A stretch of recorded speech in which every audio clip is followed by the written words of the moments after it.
अगर आपके पास वाकई उतने पैसे नहीं हैं कि आप स्टडी अब्रॉड को जो बर्दाश्त कर पाओ, उसकी कॉस्ट को बियर कर पाओ, so I would recommend study here in India.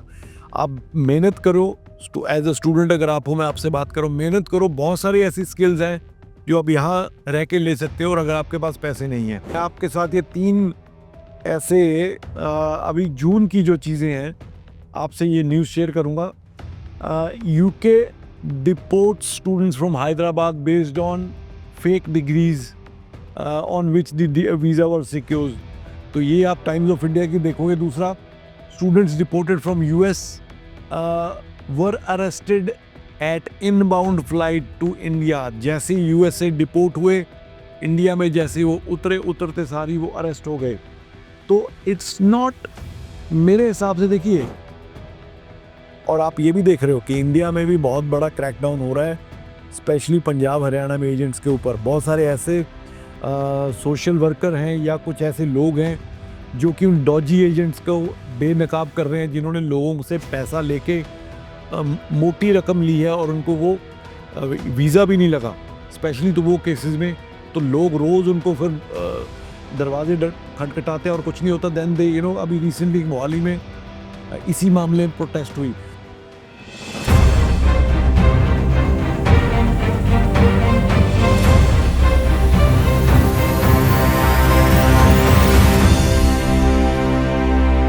दोस्तों, एक बहुत बड़ी अपडेट के बारे में आपसे वीडियो मैं बनाने लगा हूँ, और इसको बड़ी ध्यान से सुनिए, स्पेशली वो सारे स्टूडेंट्स या पेरेंट्स जो कि पंजाब या हरियाणा में रहते हैं, एंड जो बेसिकली बच्चों को यूके और ऑस्ट्रेलिया के बारे में मैंने ये जो इन्फॉर्मेशन इकट्ठी की है, सारे पेरेंट्स या स्टूडेंट्स जो कि पैकेजेस के बेस पे बच्चों को, अगर मैं बात करूं पंजाब हरियाणा की, ऑलमोस्ट 70 to 80% जो स्टूडेंट्स यूके के लिए अप्लाई कर रहा है वो पैकेजेस के थ्रू कर रहा है।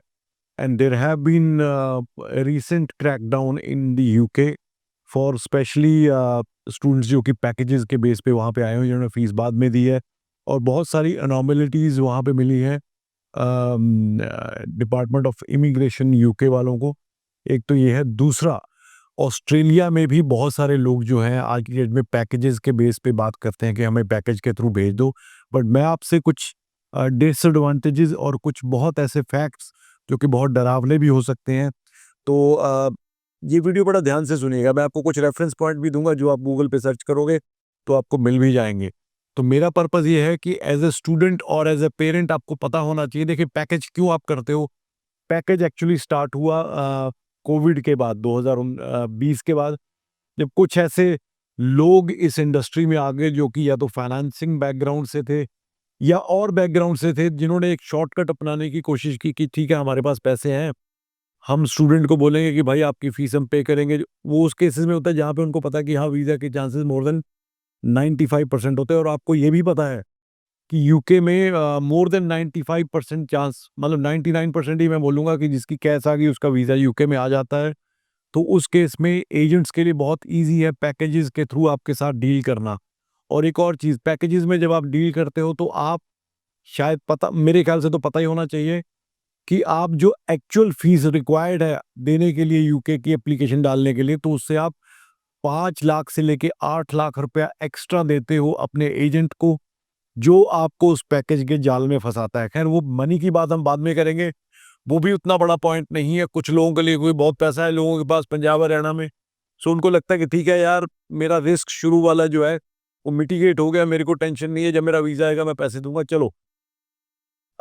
लैक ऑफ ट्रांसपेरेंसी, आपको नहीं पता कि आपकी फाइल जो लगाई, आपने क्या किया, अपने डॉक्यूमेंट दे दिए अपने एजेंट को पैकेज के लिए, तो उसमें कहीं ना कहीं वो देखते हैं कि किस तरह से मैं मेक श्योर करूं कि इसका वीज़ा रिफ्यूज़ ना हो, क्योंकि तभी जो एजेंट है जो आपके लिए इन्वेस्टमेंट कर रहा है उसको बेनिफिट होगा। तो उसको 5-8 लाख रुपया तभी बनेगा जब आपका वीज़ा आएगा। तो वो क्या करेगा, वो आपकी प्रोफाइल में शॉर्ट कमिंग्स को देखेगा। शॉर्ट कमिंग्स को पूरा करने के लिए या तो वो फोर्ज करेगा डॉक्यूमेंट्स को, या वो जाली डिग्रियां बनाएगा, जाली बैंक स्टेटमेंट्स बनाएगा, किसी भी तरह करके उसको, क्योंकि उन लोगों को पता है किस तरह फाइलें निकालनी है।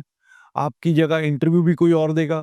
तो it's a kind of proper, ये एक तरह से स्कैम है या एक पूरा सेटअप है जिसके थ्रू ये सारी चीज़ें की जाती हैं। उसके बाद क्या होगा, मान लो आपका वीज़ा लग गया, आप बहुत खुश होगे, आपकी वीडियो बनेगी जी, पार्टी पॉपर होंगे, लो जी मेरा वीज़ा आ गया, आँखें नम होंगी और सारी चीज़ें होंगी। But what after you get your visa stamp?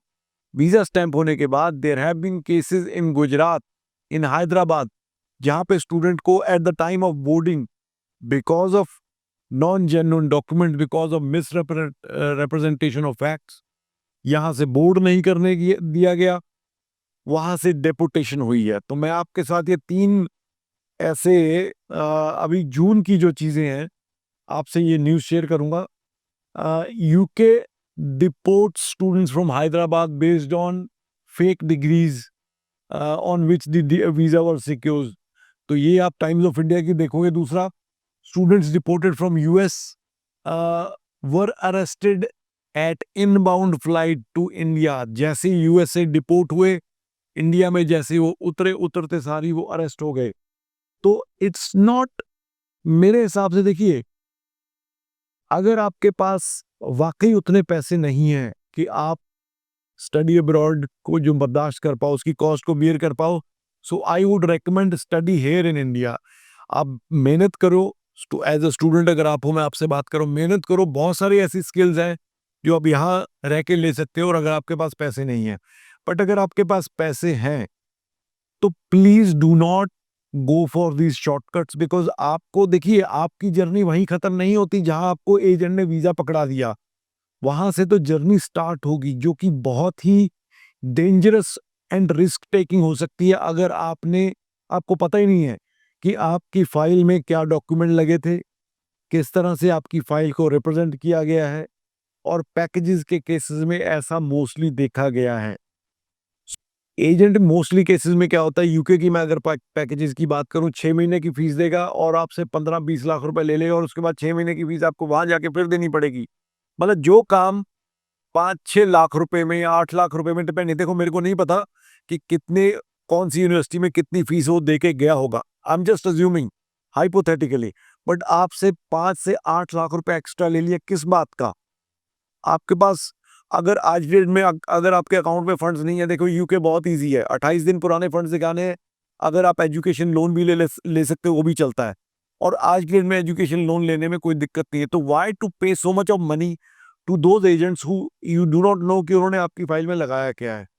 So it's, और आप ये भी देख रहे हो कि इंडिया में भी बहुत बड़ा क्रैकडाउन हो रहा है, स्पेशली पंजाब हरियाणा में एजेंट्स के ऊपर। बहुत सारे ऐसे सोशल वर्कर हैं या कुछ ऐसे लोग हैं जो कि उन डॉजी एजेंट्स को बेनकाब कर रहे हैं, जिन्होंने लोगों से पैसा लेके मोटी रकम ली है और उनको वो वीज़ा भी नहीं लगा, स्पेशली तो वो केसेस में।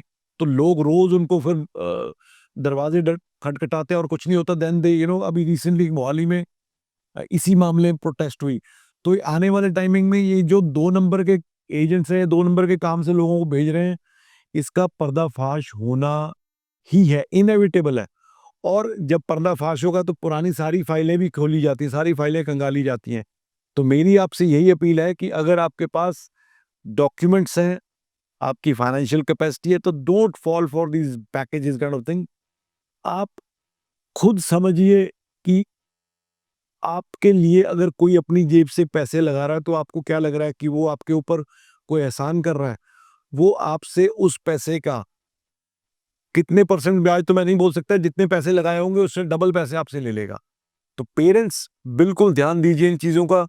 आने वाले टाइम में ये सारी चीज़ों की परतें खुलने वाली हैं, यहाँ पे भी और बाहर भी। तो कहीं ये ना हो कि आपका बच्चा इस चक्कर में वहाँ जाके पढ़ाई करने के बावजूद भी उसको डिपोर्टेशन का सामना करना पड़े, और यहाँ पे जो डिपोर्ट होके आते हैं उनके ऊपर लीगल एक्शन भी लिया जाता है। तो please be aware, be sure before you make a step in this direction. Thank you so much.